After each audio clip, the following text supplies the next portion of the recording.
Let's see if we can make the jump. Here we go, full throttle. Oh! No! Hey! Ooh. Have we cracked 60? Nah, but close. Ooh, 59.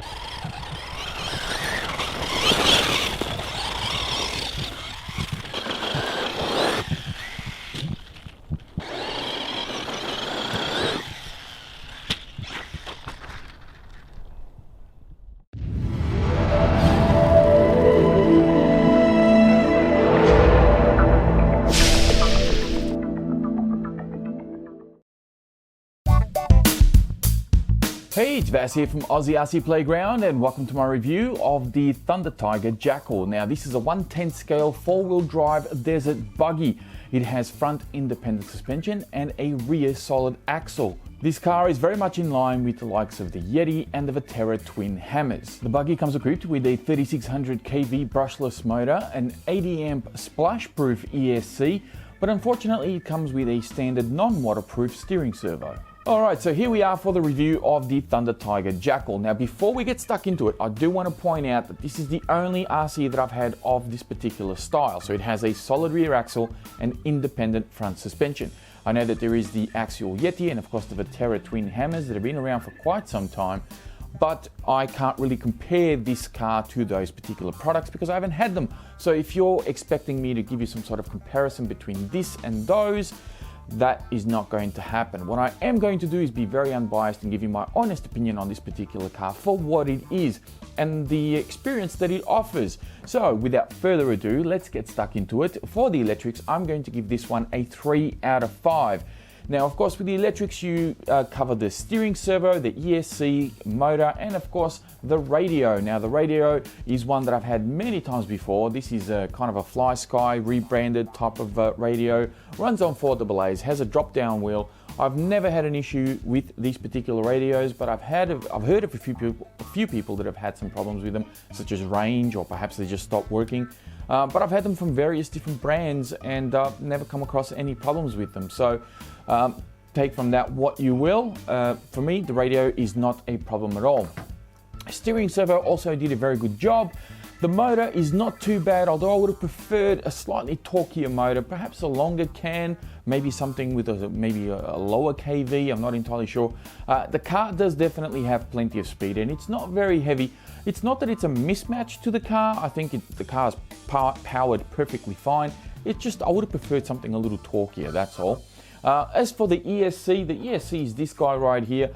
It didn't fail on me. What I didn't like about it was the overall performance of it. It had a bit of a lag going on, especially when you put a 3S pack in this guy, because this is capable of running on 3S. Although speed was good, the responsiveness that the ESC offered was very, very bad, and I didn't enjoy it. So I ended up pulling it out, and I put a very cheap ESC that I picked up from a website called GearBest, which I'm sure a lot of you have heard about by now. These ESCs are currently, I just had a look, they're like $25 Australian. I think they're like 18 or 20 bucks US.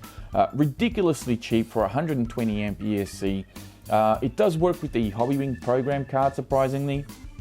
And this was actually a very good improvement on the car. I had good responsiveness, and another good thing with it is that it allowed me to actually do a little bit of crawling with it. Even though this is a sensorless setup, it did allow me to get really nice low speeds, whilst the stock ESC didn't allow me to do that. So that's why I've given this one a 3 out of 5. And of course, the steering servo I don't believe is waterproof. At least I didn't find any information about it being waterproof on the Thunder Tiger website. But the ESC is splash proof, so it kind of renders the whole thing a bit pointless about splashing through water and so forth. So moving on to the drivetrain. Now for the drivetrain, I've given this one a 5 out of 5. And the reason for that is because the car actually performs very, very well. I had very minimal problems with the drivetrain. In fact, I had no issues. The only problem that I did have, and that was due to just severe crashes, was the center drive shafts popping out.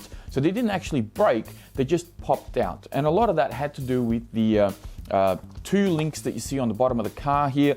They tend to flex, and when they flex, the drive shafts would kind of spring out of the car. It happened a couple of times during some severe crashes. Luckily, I was able to find these drive shafts and just simply pop them back in. The one at the front was a little bit trickier. It did require you to kind of disassemble the center transmission just so that you can actually slide it back in. But aside from that, there is really no major issues because under normal wear and tear, normal use, the drivetrain has been perfectly fine. No issues with bearings, no issues with gears or diffs or anything of the sort. Very, very solid drivetrain. I think it's well deserving of a 5 out of 5. All right, so now we're going to move on to handling, and for handling, I've given this one a 4 out of 5, and the main reason for it is really for these tires. The tires that the car comes with are actually pretty poor as far as overall performance. They didn't grip very well on grass. They did okay on some loose dirt. Best performance was actually on the road, but this being an off-road car, you want off-road tires, not on-road tires. I did get some better grip out of them when my friend Paul actually started cutting out every second lug on the tire. But of course the compromise there is that they start to wear out a lot quicker because you have less rubber making contact with the ground, especially on a hard tarmac surface, and the lugs actually start to round off and you'll find that the tires actually start to wear out quite a bit. So you will get better grip out of the stock tires once you modify them, but you will obviously sacrifice longevity for that. The other thing that I think the car could have really benefited from was a set of pre-installed sway bars. The car does like to turn better one way than it does the other, whilst you may tip it over going, turning left or right, I can't quite remember.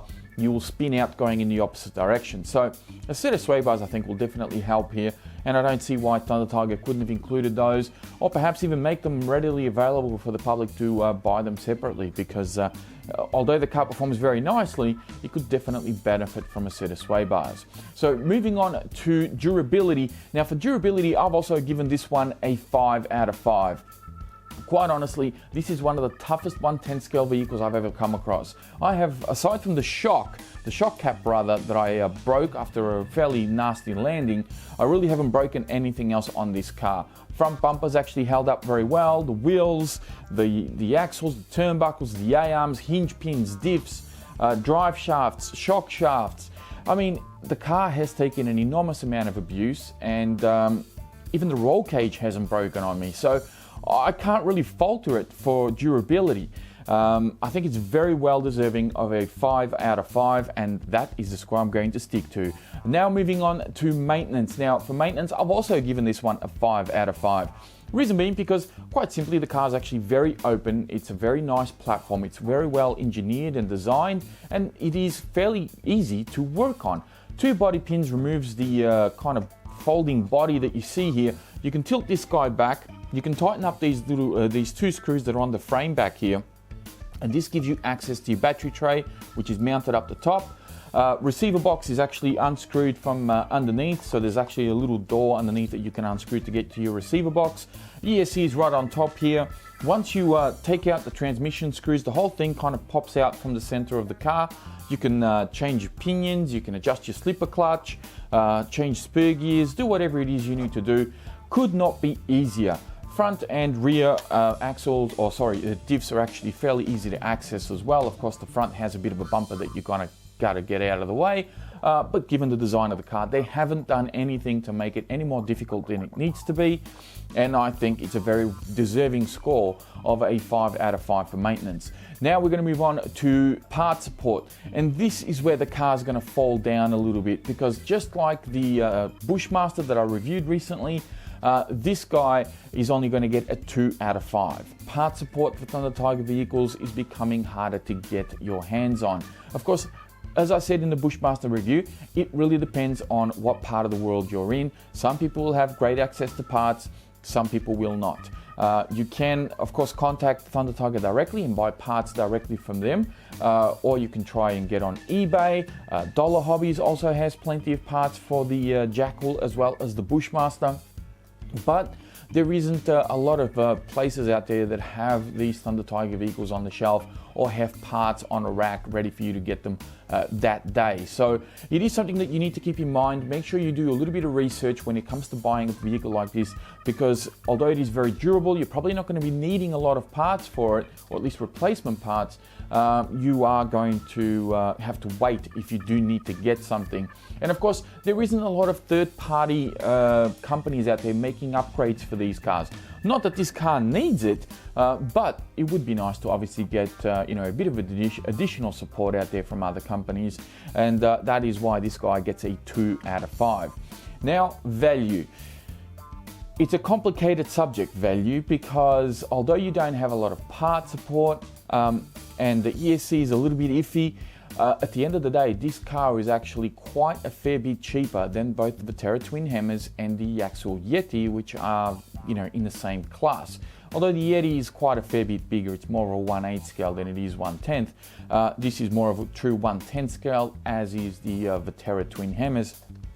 But this is also one of the cheaper ones out there. I just checked the Thunder Tiger website. This guy is $499 Australian, plus I think just shy of $40 shipping. So for under $540, you get this guy, and you're going to have an RC that is incredibly durable, that is actually decently fast. It has some good speed and is a lot of fun to drive.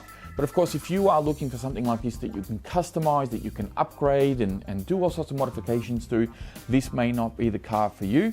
However, when I judge an RC, I judge it based on what you get out of the box, and and I suppose the support that surrounds it.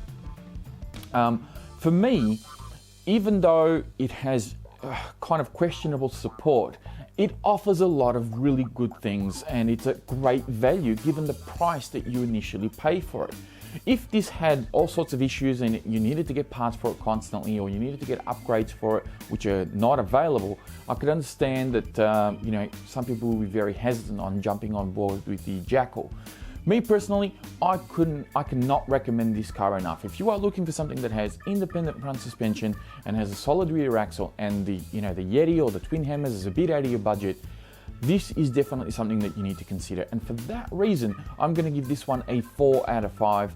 And I think it is very much deserving of that score when it comes to value, because you don't need to pay a lot of money to get something that's durable, that's fun to drive, and performs well.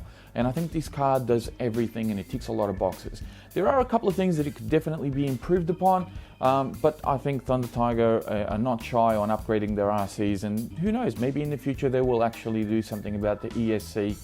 Maybe they'll start to release and make more readily available some upgraded parts, such as the sway bars, maybe get some better shock caps or something like that.